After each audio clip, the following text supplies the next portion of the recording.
A tranquil corner of paradise is just a short hop from the mainland UK, and it's owned by none other than Prince William.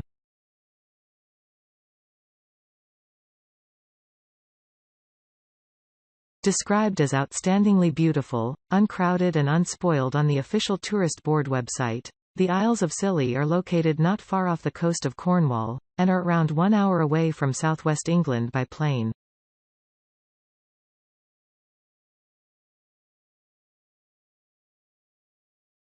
As well as its royal connections, being under the Prince of Wales' inheritance as part of the Duchy of Cornwall, the enchanting archipelago is also known for its enviable microclimate, boasting flora and fauna you would not typically expect to find in Britain within its famous botanical gardens.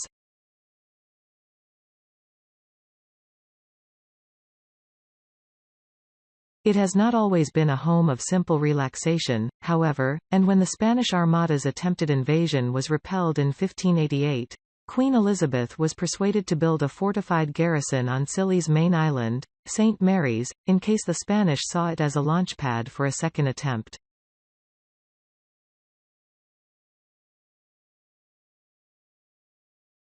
The fortified castle, in the shape of an 8-pointed star, still stands guard over the harbour of Hugh Town, St. Mary's, though today it is a cosy and atmospheric hotel, with Scilly's only invaders now being summer tourists and the October birdwatchers.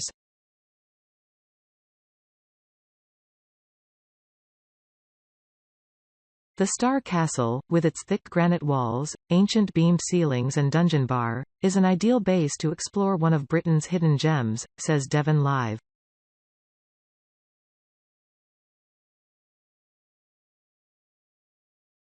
And with around only 5,000 tourist beds, the islands never seem crowded, have little traffic and miles of pristine beaches.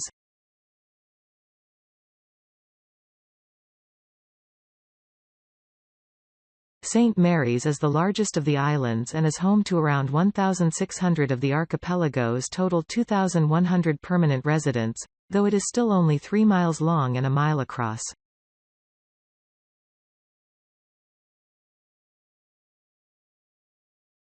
It's where Scilly is connected to the rest of the world by plane, and in the harbour there are boats to ferry you to the other islands.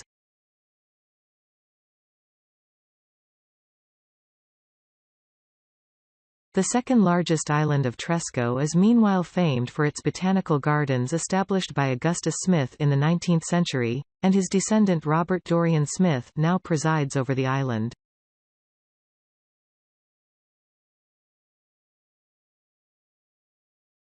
Monterey pines from California and proteas from South Africa can be found in this slice of the subtropical world, as well as 20,000 plants from more than 80 countries.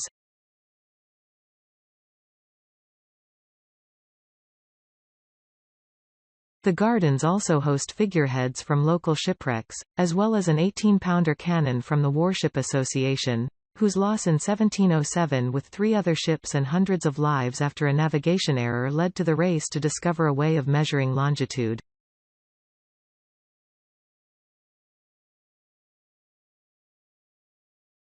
When the Mirror's Peter Fenton visited the islands with his wife, he found the islands of Tresco, St. Mary's and St. Agnes were full of wonderful sightseeing opportunities, as well as some fine seafood, beers and wines.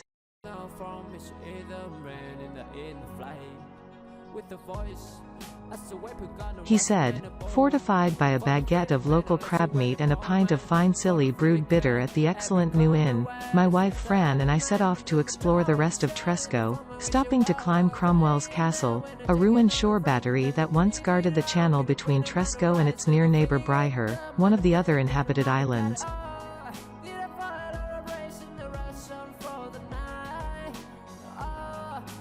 Back on St. Mary's, the Star Castle's superb wine selection and regular tasting evenings are a clue to hotelier Robert Francis's passion for the grape, and he has planted 7,000 vines on land at Holy Vale, St. Mary's, with a view to producing the first Scilly wine.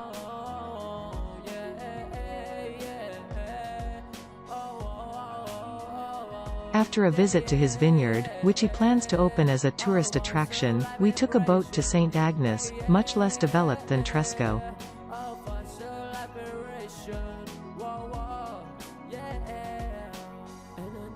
With a few working farms and a lot of rugged coast, St. Agnes boasts spectacular ocean views, especially when the sea is crashing in and the bracing wind blowing.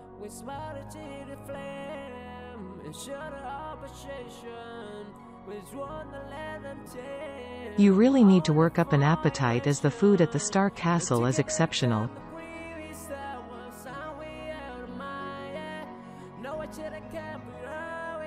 Robert uses his own fishing boat to catch lobster and crab.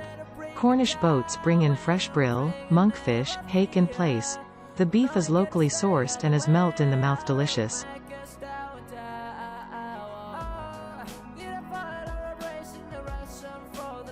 The menu is imaginative without being over-fussy and the food superbly cooked. You cannot get further away from the hustle and bustle of modern life than the Isles of Scilly.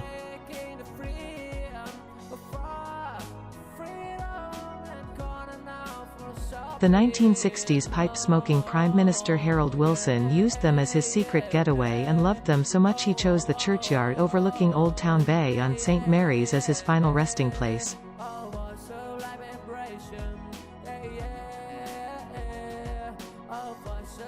It was also a chosen holiday spot of the then Prince Charles and late Princess Diana, where the couple most notably took Prince William and Prince Harry for a summer cycling trip in their childhood.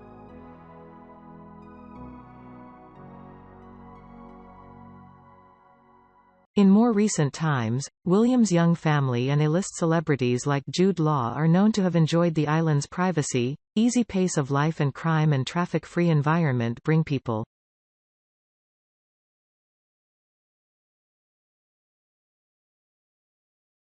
Summing up what the Scilly Isles can offer the discerning visitor, Peter said, "No nightclubs or theme parks, just the freshest air and the gentle roar of a sea that is visible from almost everywhere."